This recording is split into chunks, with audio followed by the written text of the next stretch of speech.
কড়াইয়ে তেল গরম হচ্ছে, এদিকে আমি পেঁয়াজ কুচি, আদা কুচি, রসুন আর কাজু আর টমেটো এগুলোকে ভালো করে ধুয়ে রেখে দিলাম। তেলটা গরম হয়ে গেলে এর মধ্যে দিয়ে দিলাম দুটো এলাচ, দুটো দারচিনি, দুটো লবঙ্গ। তারপরে একে একে দিয়ে দিলাম পেঁয়াজ কুচি, রসুন, আদা কুচি। এটাকে একটু ভালো করে ভেজে নিলাম।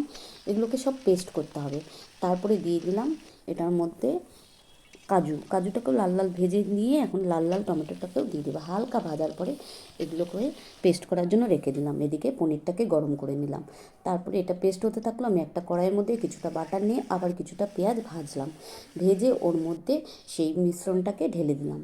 দেওয়ার পরে আমি ভালো করে নাড়াচাড়া করলাম। একে একে হলুদ, জিরার গুঁড়ো, ধনিয়ার গুঁড়ো আর লঙ্কার গুঁড়ো দিয়ে আবার সেই নাড়াচাড়া করলাম। নাড়াচাড়া হয়ে গেল, কালারটা একটু চেঞ্জ হতে থাকলো।